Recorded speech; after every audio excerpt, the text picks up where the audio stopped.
Pemirsa, Kejaksaan Agung menjadwalkan ulang pemeriksaan terhadap ex-Jampitsus Febri Adriansyah pada Jumat 24 Juli 2026 atau hari ini, setelah ia mangkir dari panggilan penyidik pada hari Rabu kemarin. Dan untuk mengetahui informasi terkini, kami telah terhubung dengan rekan Hadisti Arifa dan juru kamera Yudi Permana, Dede Rudi yang kini berada di kawasan Kejaksaan Agung Jakarta Selatan.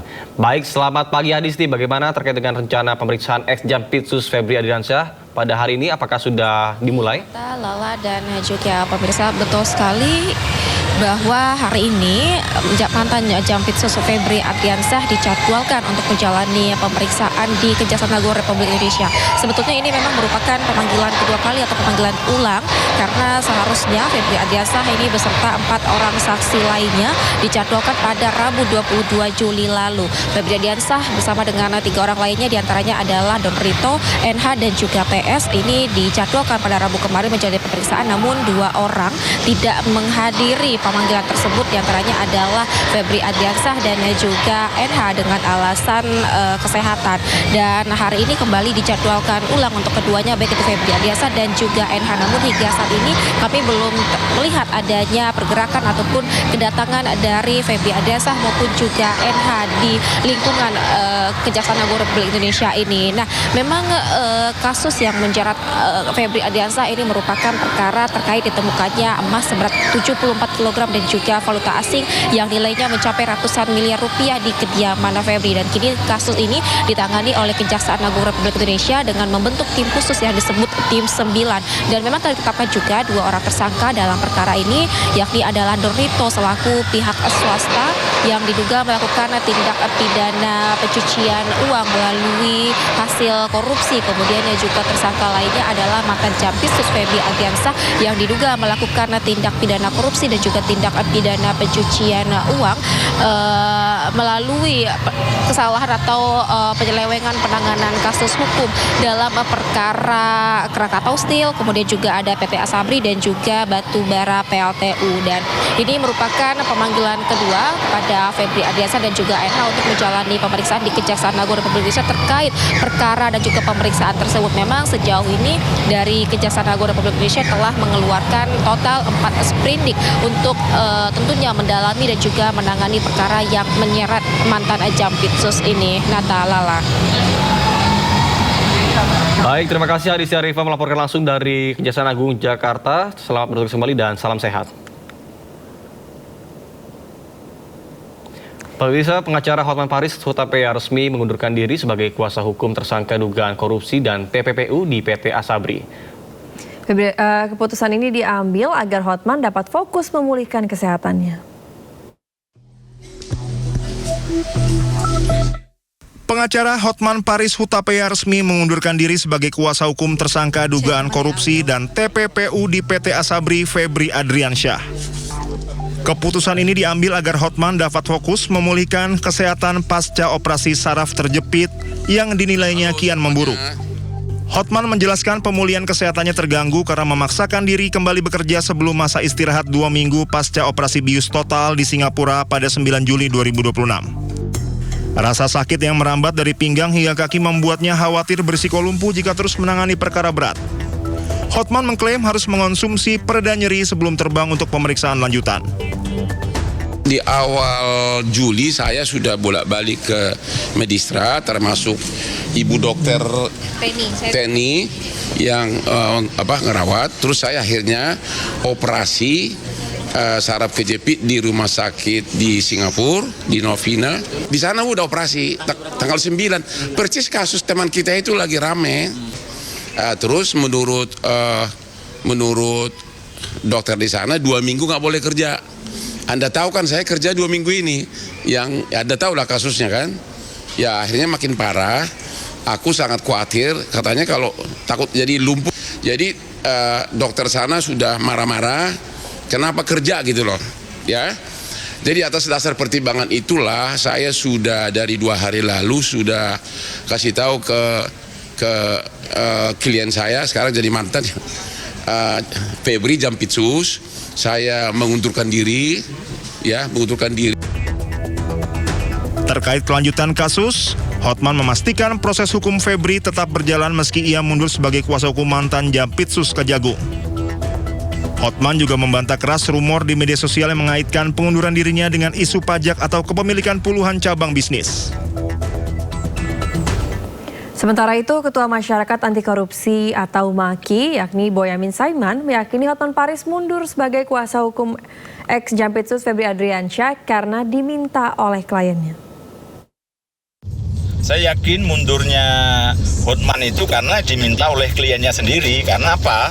Ya karena atas pembelaan yang blunder-blunder itu merugikan klien. Kalau diteruskan malah semakin antipati. Sudah kliennya bisa jadi dianggap public enemy gitu, diserang netizen, lawyernya yang harusnya membela, mendinginkan suasana, malah justru jadi blunder juga jadi public enemy.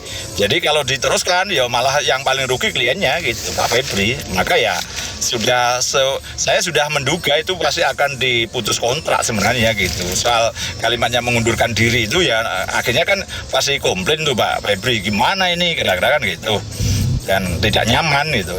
Yang jelas yang paling dirugikan dalam posisi ini kan klien gitu. Kalau Pak Hotman ya no problem aja gitu. Mungkin semakin kontroversial malah mungkin tidak masalah bagi Bang Hotman gitu.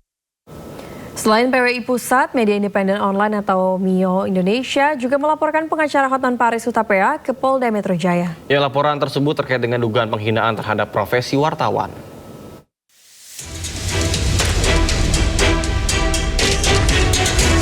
Media independen online Indonesia melaporkan pengacara kondang Hotman Paris Hutapea terkait kasus dugaan penghinaan profesi wartawan. Pelapor didampingi kuasa hukum Pitra Romadoni untuk menjalani pemeriksaan di Polda Metro Jaya. Ia mengatakan saat ini sudah ada belasan saksi dan bukti-bukti tambahan seperti flash disk dan rekaman video. Pemeriksaan tambahan ya, sekaligus ada bukti-bukti tambahan juga. Dan kami kira sudah belasan ya saksi-saksinya ya. Sudah sangat banyak sekali ya. Banyak dan sekali. Ini pemeriksaannya dilakukan secara maraton. Ya, makanya kita berharap dalam waktu dekat ini saudara HPA segera dipanggil. Karena ini kan menyangkut terkait dengan profesi dan harkat martabat wartawan. Ya, kalau memang yang bersangkutan itu berkilah, saya kan bertanyanya kepada individu. Persoalannya adalah itu dalam agenda konferensi pers. Di situ dihadiri oleh berbagai wartawan. Apakah etis dan layak dibilang seperti itu di hadapan wartawan? Sebelumnya, Persatuan Wartawan Indonesia atau PWI Pusat melaporkan pengacara Hotman Paris ke Polda Metro Jaya atas dugaan pelecehan terhadap profesi wartawan saat jumpa pers terkait kasus mantan Jampitsus Febri Adriansyah. Usai menuai kritik keras atas ucapannya kepada seorang jurnalis, Hotman menyampaikan permintaan maaf kepada wartawan dan organisasi wartawan Indonesia. Pernyataan maaf dari saya Hotman Paris sehubungan dengan himbauan Persatuan Wartawan Indonesia PWI dan juga rekan-rekan wartawan lainnya. Dengan ini saya menyatakan maaf sebesar-besarnya atas pernyataan saya pada waktu konferensi pers di kasus mantan Jampitsus. Waktu itu sudah sama-sama emosional, tetap saya menyatakan maaf kepada wartawan tersebut maupun kepada organisasi wartawan di seluruh Indonesia. Karena selama ini juga saya sangat... Meski begitu, PWI tetap menyesalkan pernyataan Hotman Paris kepada wartawan saat memberikan keterangan kepada media di lingkungan Kejaksaan Agung. Oh, kita sangat merespon, sangat menerima apa permohonan maaf itu benar itu. Nah, kita terima dan itu disampaikannya lewat video di Instagramnya ya, disampaikannya. Tetapi kan itu tidak tentu menyelesaikan tindak pidana yang telah dilakukan. Artinya permohonan maaf itu secara manusiawi kita terima. Kita juga kan sebagai insan yang memberikan maaf ya. Kita selalu saling memaafkan. Tetapi tindak pidana yang dilakukan itu tidak mengurangi lalu menghilangkan tindak pidana yang dibuat gitu. Dalam perkara ini, Hotman diduga melanggar pasal tentang pencemaran nama baik, penghinaan ringan dan fitnah, juga pasal tentang pers terkait dengan menghalangi kerja pers. Tim Liputan iNews melaporkan. Pemirsa, pengacara Hotman Paris Hutapea mengaku siap menghadiri pemanggilan polisi sebagai terlapor dalam kasus dugaan penghinaan terhadap profesi wartawan. Ya, meskipun tengah memiliki masalah kesehatan, dirinya menegaskan tidak akan menghindari proses hukum. Merasa aduan-aduan seperti itu gimana ngeresponin? Don't worry lah. Don't worry. Seandainya Bang diminta... Itu kan dari orang ke orang. Kan gua terangin dia panjang lebar. Dia terus ngotot, akhirnya harusnya jawabannya, lu ngerti nggak sih? Gue bilang sama saja dengan otak, lu punya otak sih kok nggak ngerti itu loh. Dan itu ke oknum lu, bukan ke organisasi. Jadi itu delik aduan, bukan delik pers gitu loh. Tapi seandainya abang diminta untuk klarifikasi, ya pasti datang lah kalau dipanggil. Aduh, gua kan cukup itu aja, Bu, ya. Jadi nggak ada apa-apa, itu nggak masalah. Kalau gue bilang, lu ngerti nggak sih? Itu artinya lu itu siapa? Ya kau kan? Kau itu siapa? Perorangan. Gua kan nggak pernah menyinggung lembaga pers, dan juga itu bukan ke press conference, itu kan doorstop. Menilai penanganan kasus ex-Jampitsus Febri Adriansyah salah, mantan Menko Polhukam Mahfud MD sampaikan surat terbuka ke Presiden Prabowo Subianto. Ya, Mahfud meminta Prabowo turun tangan dan mengalihkan kasus Febri ke KPK.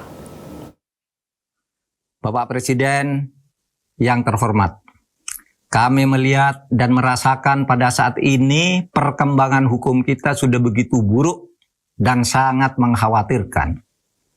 Terasa ada ketidakadilan karena pasal-pasal hukum dioperasionalkan secara bertentangan dengan public common sense, yaitu logika dan kesadaran nurani publik. Memperhatikan perkembangan terkini terkait dengan kasus mantan Jampitsus Febri Adriansyah misalnya, saya menilai penanganannya sejauh ini sudah salah karena dilakukannya pengalihan penanganan penyidikan dari kepolisian ke kejaksaan. Mekanisme semacam ini tidak dikenal dan tidak pernah terjadi. Tidak dikenal dan tidak pernah terjadi sepanjang sejarah penegakan hukum di Indonesia. Dan ini memang tidak boleh terjadi. Karena coupling urusan dan kewenangan setiap institusi penegak hukum itu sudah ditentukan oleh undang-undang, yakni Kitab Undang-Undang Hukum Acara Pidana. Itulah kesalahan pertamanya. Tetapi kesalahan ini masih bisa diluruskan sekarang, mumpung belum terlalu jauh, yaitu dengan menggunakan pasal 10A Undang-Undang Nomor 19 Tahun 2019 tentang Komisi Pemberantasan Korupsi, yang menggariskan bahwa KPK dapat mengambil alih suatu perkara yang ditangani kepolisian dan atau kejaksaan dengan 6 alasan. Dalam konteks ini, kalau proses penyelesaian kasus mantan Jampitsus ini ditangani oleh kejaksaan, akan ada konflik of interest. Karena Febri Adriansyah akan diperiksa oleh kolega-koleganya sendiri di institusinya sendiri, padahal statusnya masih jaksa. Bapak Presiden, keadaan ini sangat merusak keindahan arsitektur pembangunan negara hukum kita yang telah diwariskan oleh para pendiri negara yang begitu agung. Keadaan yang saya rasakan belakangan ini, menurut saya sudah mengancam eksistensi bangsa kita. Bukan karena serangan dari luar, tetapi karena perusakan dari dalam. Pembusukan dari dalam kita sendiri. Pemirsa, Majelis Hakim Pengadilan Negeri Jakarta Timur mengabulkan eksepsi terdakwa kasus ijazah Jokowi Tifauziah Tiasuma. Ya, dengan demikian sidang tidak akan dilanjutkan ke pemeriksaan saksi, ahli dan juga terdakwa. Dengan demikian sidang selesai dan ditutup. Hadirin dimohon berdiri, Majelis Hakim bersiap. Suasana sidang eksepsi Tifauziah Tiasuma atau Dr. Tifa riuh setelah Hakim Pengadilan Negeri Jakarta Timur menerima eksepsi terdakwa kasus tudingan ijazah palsu Presiden ke-7 RI Joko Widodo. Dengan dikabulkannya eksepsi terdakwa, maka sidang Dr. Tifa yang didakwa melakukan tindak pidana fitnah dan pencemaran nama baik Presiden ke-7 RI Joko Widodo atas tudingan ijazah palsu tidak akan dilanjutkan ke tahap berikutnya. Memperhatikan ketentuan pasal 75 ayat 2 huruf B, ayat 3, dan pasal 206 ayat 1 Undang-Undang Nomor 20 Tahun 2025 tentang Kitab Undang-Undang Hukum Acara Pidana serta peraturan perundang-undangan lain yang bersangkutan, mengadili, menyatakan perlawanan dari tim advokat terdakwa tersebut diterima, menyatakan surat dakwaan penuntut umum nomor register perkara PDM-14-2-06-2026 tanggal 22 Juni 2026 atas nama terdakwa Tifauzia Tiasuma batal demi hukum. Memerintahkan pengembalian berkas perkara ini kepada penuntut umum, membebankan biaya perkara kepada negara. Hakim mengembalikan berkas perkara atas nama Dr. Tifa ke Jaksa Penuntut Umum dan membebankan biaya perkara kepada negara. Selanjutnya, Jaksa Penuntut Umum memiliki kesempatan untuk mengajukan perlawanan dengan menyusun ulang dakwaan. Tim Liputan iNews melaporkan. Majelis Hakim Pengadilan Negeri Jakarta Timur mengabulkan eksepsi yang diajukan Dr. Tifa. Ya, Majelis Hakim menilai surat dakwaan yang disusun oleh JPU tidak memenuhi syarat material karena disusun secara tidak cermat.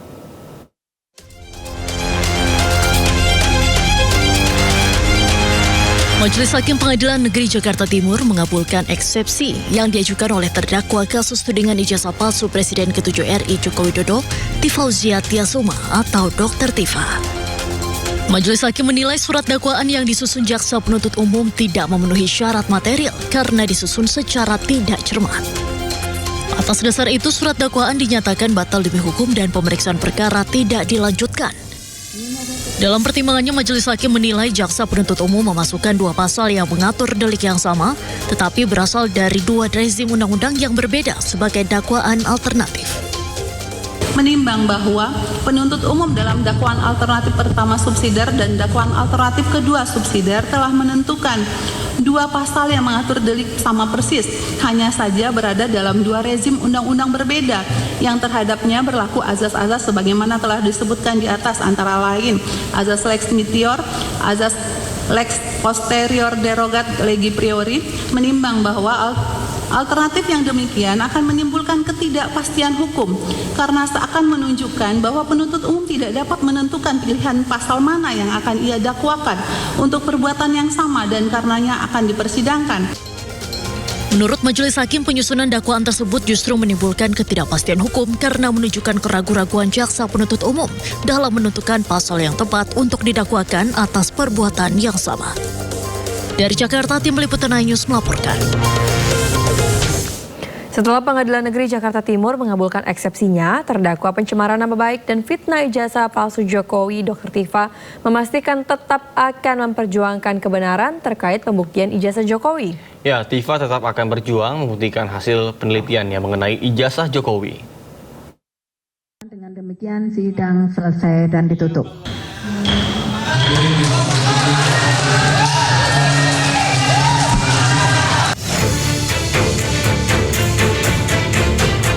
Majelis Hakim Pengadilan Negeri Jakarta Timur menerima eksepsi terdakwa Tifauzia Tiasuma alias Dr. Tifa dalam perkara pencemaran nama baik dan fitnah ijazah palsu Presiden ke-7 Republik Indonesia Joko Widodo pada Kamis pagi.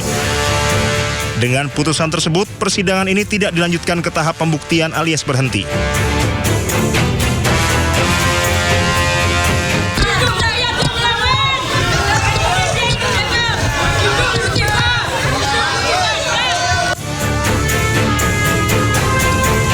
Setelah mendengarkan pengucapan putusan, Dr. Tifa menyatakan putusan ini tidak menyurutkan langkahnya untuk membongkar perkara ijazah Jokowi. Tifa tetap akan berjuang membuktikan hasil penelitiannya mengenai ijazah Jokowi. Tifa menambahkan perjuangan ini merupakan bentuk komitmen dari awal dirinya bersama tim kuasa hukum termasuk Roy Suryo yang juga terseret kasus ijazah Jokowi.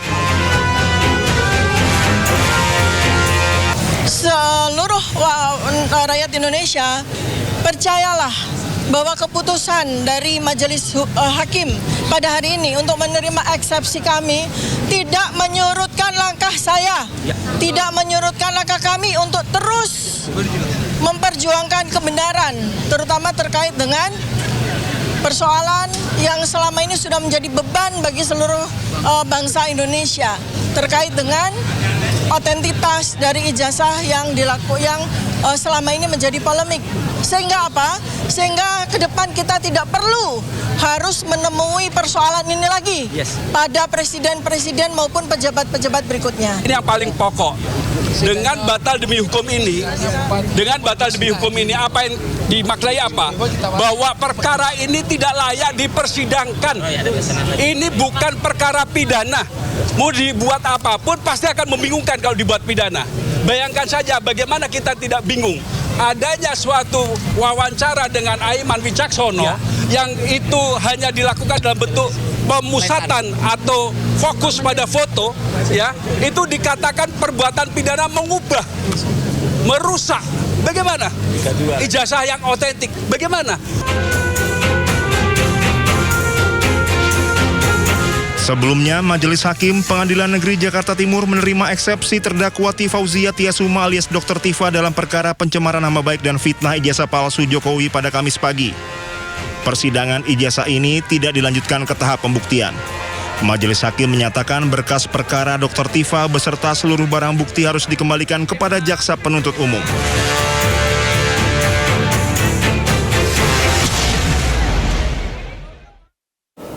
Sementara pakar hukum pidana Abdul Fikar menyebut pengabulan eksepsi Dr. Tifa tidak menghentikan pokok perkara kasus pencemaran nama baik. Ya, jaksa bisa mengajukan konstruksi dakwaan baru untuk melanjutkan proses hukum. Artinya dakwaan itu menjadi batal, ya, dinyatakan tidak diterima eksepsinya, kemudian batal majelis hakim menyatakan batal dakwaan, maka dakwaan itu menjadi batal. Tetapi batalnya dakwaan itu tidak menghapuskan perkaranya. Gitu. Artinya apa? Artinya jaksa masih punya hak atau kewenangan untuk mengajukan konstruksi baru dari dakwaan, dari konstruksi peristiwanya. Nah, peristiwanya seperti itu, kemudian dakwaannya harus dibuat sedemikian rupa sehingga dia tidak dinyatakan kabur. Bukan berarti bahwa Dr. Tifa itu bebas sementara, ya, artinya bebas tidak disidang, ya, karena dia bebas dari dakwaan yang sudah dibatalkan. Tetapi pokok perkaranya atau materi perkaranya, ya, perkara pencemaran nama baiknya itu masih tetap hidup.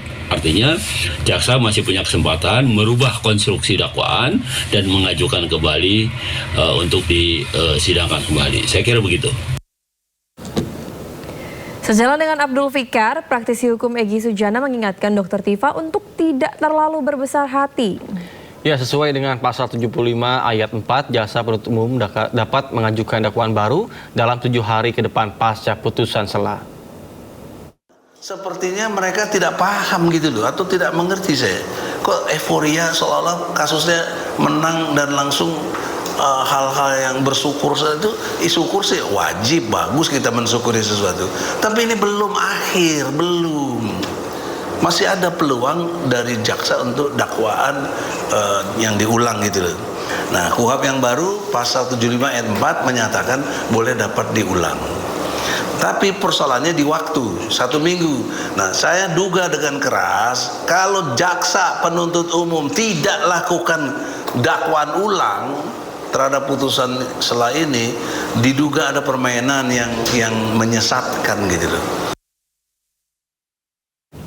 Kasus hukum yang menjerat Dr. Tifa sampai pada putusan sela di Pengadilan Negeri Jakarta Timur. Ya, dalam putusan sela, hakim mengabulkan eksepsi dan menyatakan dakwaan jaksa batal demi hukum. Dan berikut perjalanan kasus Dr. Tifa. Sidang selesai dan ditutup.